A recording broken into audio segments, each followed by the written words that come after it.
I celebrated my birthday a few weeks ago and I want to share with you some of the items I received in this short video. The first item is an inflatable pillow by Nature Hike. This is about half the price of the similar Sea Summit. This one looks very similar to the Sea Summit Aeros, I think it is. This is about half the price of it. Very small pack size, low weight, and for my first camping pillow I was really impressed with it. I used it recently on a trip to Cheddar with some people, and yeah, I'm going to take it with me now everywhere I go camping, basically, even when I go backpacking as well. It's so small, it's lightweight, and it's worth having, I think, for the added comforts. Secondly, to do with sleeping again, it's a Sea Summit Thermalite Reactor. This is a sleeping bag liner, and again my first liner I've owned.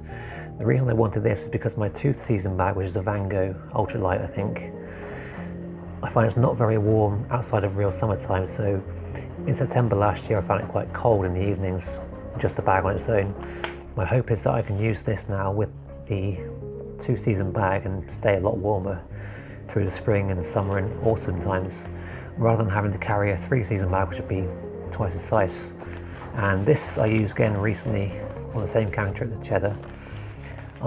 It's supposed to increase your temperature by about 8 degrees.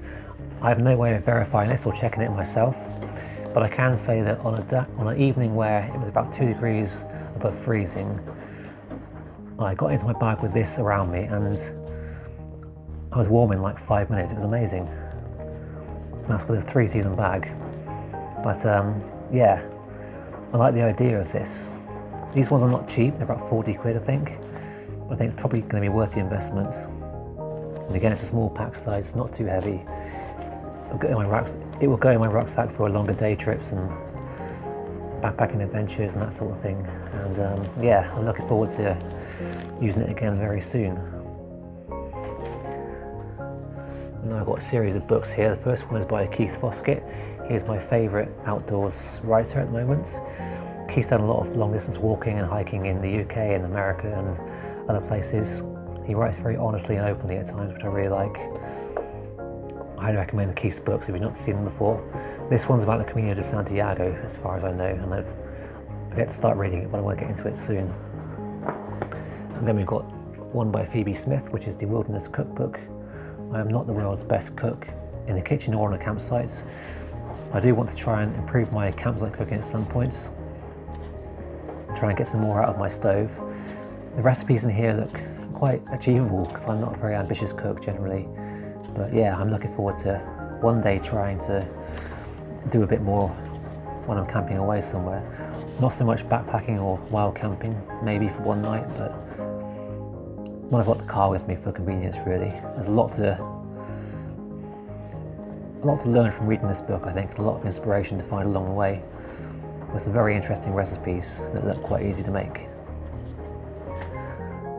And then of course I've got the South Downs Way Harvey's map, which is a waterproof, lightweight polyethylene map. I'm walking this trail at the end of May, so it's getting very close to that time now. This will be my go-to for navigation and direction. And there's a random one here called Mapominos. I have a friend to thank for sending me this in a post. It's basically a card-based game, no dominoes, but it's based around the UK and geography and locations. I haven't yet looked inside and played it with anyone, but I'll try and do that at some point. And the final book is not outdoors related, it's called Feel the Fear and Do It Anyway. It was recommended to me a few years ago. It's been on my shortlist for a number of years and I finally got it in my hands. I want to try and get into this at some point and yeah, see what it's all about. I've heard so many good things about it. Thanks for watching and I hope you have a good weekend.